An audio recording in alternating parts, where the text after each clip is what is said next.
اور ریاست کے مینیجرز نے قائد اعظم کے ساتھ کیا کیا.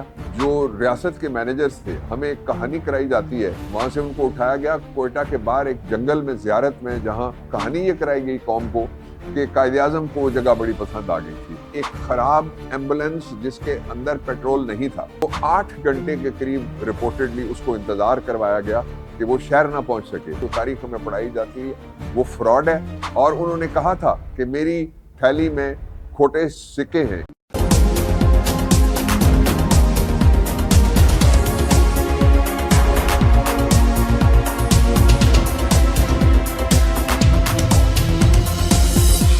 بسم اللہ الرحمن الرحیم. السلام علیکم. ہیلو پاکستان. دنیا بھر کا پاکستانی ڈائسپورا اور اردو بولنے اور سمجھنے والے دوستوں کے لیے میں بات کرتا ہوں. پاکستان کے شہر اقتدار اسلام آباد مین لینڈ پہ بیٹھ کے آج پھر آپ سے گفتگو کرنے لگوں. آج موضوع ایسا ہے جس کے بارے میں مجھے صرف اور صرف آج کا دن میں نے بانی پاکستان حضرت قائد اعظم رحمۃ اللہ علیہ کے نام کیا.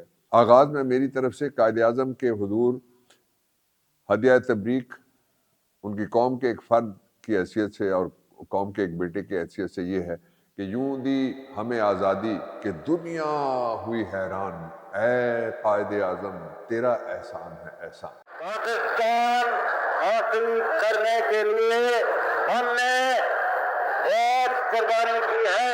ہمیں جو دکھ دیا گیا ہے اس کا مثال تاریخ میں نہیں ملتا, مگر ہمیں پاکستان کو قائم رکھنے کے لیے ابھی اور قربانی کرنا ہوگی. مسلمان مصیبت میں گھبرایا نہیں کرتا. قائد اعظم کا آج 149 149واں یوم پیدائش منایا جا رہا ہے. 25 دسمبر کی تاریخ ہے, اور پاکستان میں قائد اعظم نے ہمیں کیا دیا, ہم نے اور ریاست کے مینیجرز نے قائد اعظم کے ساتھ کیا کیا, اور کیا یہ قائد اعظم کا دیا ہوا پاکستان ہے؟ کیا یہ وہ تصور پاکستان ہے جو قائد اعظم جس کے لیے ایک دفعہ ناراض ہو کے چلے گئے انڈیا سے, اور پھر علامہ اقبال کے خط کی وجہ سے اور ان کے رابطوں کی وجہ سے وہ واپس تشریف لائے؟ آنسر از نو. سب سے پہلے میں آپ کے سامنے رکھنا چاہتا ہوں کہ اس وقت جو پاکستان ہے اس کے اندر 2 قائد اعظم ہو گئے ہیں. ایک قائد اعظم محمد علی جناح رحمۃ اللہ علیہ, اور دوسرا وہ جس کے 2 اتالیق تھے, اس کے سیاسی منشی ان کو آپ کہیں تو زیادہ مناسب ہوگا. ایک دنیا سے چلے گئے, نام لینے کی ضرورت نہیں ہے, تبصرہ بھی نہیں کروں گا, دوسرا بھی ہے. ان دونوں نے اس کے لیے ایک کتاب تخلیق کی, قائد اعظم ثانی. پہلی بات. دوسرا یہ ہے کہ قائد اعظم اول کے ساتھ جو ریاست کے مینیجرز تھے, ہمیں ایک کہانی کرائی جاتی ہے کہ جو کراچی تھا اس وقت, کراچی سب سے ترقی یافتہ ہمارے پاکستان میں شہر تھا, اور ڈھاکہ سے بھی بڑا اور باقی شہروں سے بڑا, اور یہ جو بامبے کی ریزیڈنسی تھی اس کا یہ حصہ تھا.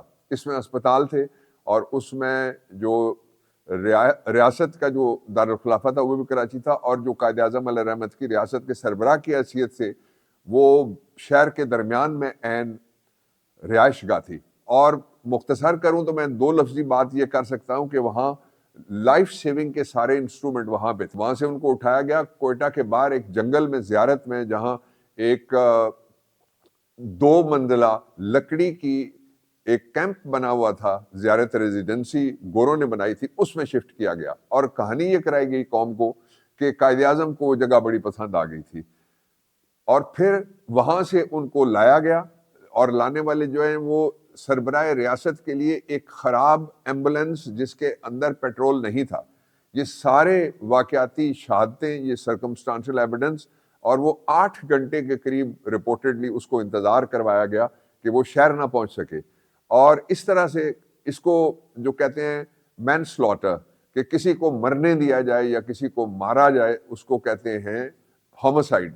تو اس کے درمیان جو بھی آپ جملہ استعمال کرنا چاہتے ہیں وہ کر لیجئے گا. میں نے حالات آپ کے سامنے رکھے, جو تاریخ ہمیں پڑھائی جاتی ہے وہ فراڈ ہے اور وہ کنکاکٹڈ ہے, اور اس میں سے کچھ مکروہ چہروں کو اور حلقوں کو چھپانے کے لیے اس کو ایک طرح کی پالش کی گئی ہے، اس کے اوپر میک اپ کیا ہوا ہے، پہلی بات۔ دوسرا، قائد اعظم کو جس نے ہمیں پاکستان کی ریاست دی تھی اور صرف وہی لڑے، اور انہوں نے کہا تھا کہ میری تھیلی میں کھوٹے سکے ہیں، ایک میرے پاس میری بہن ہے فاطمہ جناح اور دوسرے میرے پاس میرے ٹائپ رائٹر ہیں، اور وہ کھوٹے سکوں نے ثابت کیا کہ وہ واقعی کھوٹے سکے تھے، سوائے جو اس طرح کے لوگوں کی جیسا خان لیاقت علی خان صاحب شہید ملت، عبدالرب نشتر اور لوگ تھے، جو باقی جو جتنے بھی آئے یہ وہ لوگ تھے جن کے باپ داداؤں نے قائد اعظم کی مخالفت کی، ان کو کافر اعظم نعوذ باللہ من ذالک قرار دیا، اور پھر وہ گود میں بیٹھے رہے آل انڈیا نیشنل کانگریس کی ساری زندگی۔ اب وہ کہتے ہیں کہ ہم اس کے وارث ہیں۔ انہی وارثین میں سے ایک جو ہے اس نے کتاب لکھوائی کہ یہ قائد اعظم ثانی ہے، اس کو ایک کارٹونوں والی ٹوپی پہنائی گئی، ایک بڑے کارٹون والی شیروانی کہیں سے ڈھونڈی گئی جو قائد اعظم والی نہیں تھی، لیکن اس کی تصویر کاپی کرنے کی کوشش کی گئی، اور پھر کہا گیا کہ یہ وہ شخص ہے جو پاکستان کے لیے دوسرا قائد اعظم ثابت ہوا ہے۔ یہ پاکستان کا گوربا چوف تو ہو سکتا ہے، لیکن یہ ریاست توڑنے والا، یہ ریاست جوڑنے والا اور تخلیق کرنے والا اور دینے والا ہمیں قائد اعظم کبھی بھی نہیں ہو سکتے۔ دوسرا یہ ہوا کہ پاکستان جو قائد اعظم کا تھا اس کو دو پاکستان بنا دیے گئے، ایک طاقتور حلقوں کا پاکستان جن کو کئی شٹ اپ کال سرکاری ملازموں کو ہر محکمے کو دی ہوئی تھی قائد اعظم نے۔ میں آپ کو ایک مثال سناتا ہوں کہ قائد اعظم نے صبح کا ٹائم دیا کہ میں اسٹیٹ بینک آف پاکستان کا کراچی میں افتتاح کرنے کے لیے جاؤں گا۔ آپ اگر قائد اعظم کی دیکھیں وہ تصویر، تو اس تصویر میں سارے آگے جو کلے والے اور ٹوپیوں والے اور جو واسکٹوں والے تھے وہ سارے نچلے درجے کے ملازمین، جن کو کہا جاتا ہے فرسٹ لیول، میں ان کو کہتا ہوں، جو سرکار کے ملازم تھے، وہ جتنے بھی آئے ان کو قائد اعظم نے پیچھے بٹھایا، ان کو سامنے بٹھا کے دیے ہوئے ٹائم پہ قائد اعظم نے وہ افتتاح کر دیا۔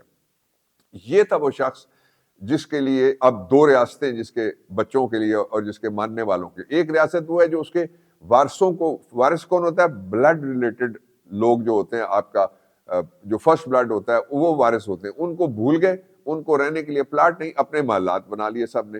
اور جو قائد اعظم جس میں بیٹھ کے آئے تھے، ایک جہاز پہ آ کے کراچی میں انہوں نے لینڈ کیا تھا، پوری قوم ان کے استقبال کے لیے موجود تھی، اسی کے بطن سے ایک ہماری پاکستان ایئر فورس نکلی، اور اسی کے آغاز سے پاکستان میں پاکستان انٹرنیشنل ایئر لائنز بنی۔ ایئر لائنز کو اب کتنے زبردست خوشی منا رہے ہیں، جو مراسی ہیں سرکاری اور ڈولچی ہیں سرکاری، وہ خوشی منا رہے ہیں، اور اس پہ اربوں کے اشتہار اب آپ کے خرچے پہ اور میرے خرچے پہ اور آپ کے ٹیکس سے اور قوم کے ٹیکس سے وہ لگا دیے جائیں گے، یہ بتانے کے لیے کہ پاکستان دو ہیں، ایک وہ ہے جو بنا سکتا ہے اس طرح کی ایئر لائن ایک جہاز سے، وہ دوسرا پاکستان ہے جو اس کو بیچ سکتا ہے۔ قائد اعظم بھی دو ہو گئے، پاکستان بھی دو ہو گئے۔ اب آئیے، قائد اعظم کو ہم نے کیا دیا؟ قائد اعظم نے ریاست دی، ریاست نے ان کو ایک ایمبولینس بھی نہ دی، اس نے ایک پوری قوم کو حیات دی، اور اس کو بے بسی کی حالت میں اللہ رب العزت نے اٹھا لیا۔ اب آئیے، جو اس کا اگلا پہلو ہے وہ یہ کہ یہ پاکستان نہ صرف دو قائد اعظم، یہاں ایک جعلی قائد اعظم تخلیق کیا گیا قائد اعظم علیہ رحمت کے بعد، ایک علیحدہ سے ریاست تخلیق کی گئی جس میں سے آدھا پاکستان نہیں بلکہ میجورٹی پاکستان کاٹ کے پرے پھینک دیا گیا، اور ایک پھر دستور تخلیق کیا گیا جس میں سے لوگوں کے حقوق، انسانی ہمدردی اور لوگوں کے لیے رحم و کرم اور ریاست کی ذمہ داریاں وہ ساری اڑا دی گئیں، اور یہ ریاست چلی گئی قبضہ مافیاز کے پاس۔ اور قبضہ مافیا اب کس طرح سے اڑا رہے ہیں سارا کچھ، اس پہ میں کل آپ کو بتاؤں گا، جو میں نے کہا ہوا میرے پاس اور کچھ ڈیٹیلز آ گئی ہیں۔ قائد اعظم کا جو پاکستان تھا وہ جنہوں نے توڑا وہ غدار نہیں ہے۔ جو قائد اعظم کے پاکستان کے لوگوں کو جوڑتے ہیں، پہلے مشرقی پاکستان میں غدار تھے، فیکٹری لگی ہوئی تھی، اب یہاں بھی لگا دی گئی ہے۔ تو جو قائد اعظم کا پاکستان تھا اس کے بارے میں مشیر کاظمی نے کہا تھا، کیا فسانہ کہوں ماضی و حال کا، شیر تھا ایک میں ارض بنگال کا، شرق سے غرب تک میری پرواز تھی، ایک شاہی تھا میں ذہن اقبال کا، ایک بازو پہ اڑتا ہوں میں آج کل، دوسرا دشمنوں کو گوارا نہیں، پھول لے کر گیا آیا روتا ہوا، بات ایسی ہے کہنے کا یارہ نہیں، قبر اقبال سے آ رہی تھی صدا، یہ چمن مجھ کو آدھا گوارا نہیں۔ ہمیں کوئی دوسرا قائد اعظم ثانی نہیں چاہیے. ہمیں دو پاکستان نہیں چاہیے، قائد اعظم کا پاکستان چاہیے. ہمیں دو دستور نہیں چاہیے، ہمیں 73 کا دستور قائد اعظم والی سوچ اور سرکاری ملازموں کو ان کے حد میں رکھنے کے لیے جو بنایا گیا دستور ہے وہ چاہیے. اور ہمیں دو نظام نہیں چاہیے جہاں ایک قابض ہے، ایک مقبوض، ایک حاکم ہے، ایک محکوم. آپ کماتے ہیں، وہ کھاتے ہیں، اور پھر کہتے ہیں کہ کچھ نہ کچھ وہ لگاتے بھی ہیں. قائد اعظم کے پاکستان کو واپس ریکور کرنا ہے، ریٹریو کرنا ہے، برآمد کرنا ہے، لانا ہے. کس نے؟ قائد اعظم کی قوم نے. قوم زندہ باد، پاکستان زندہ باد، اور قوم کی آواز عمران زندہ باد.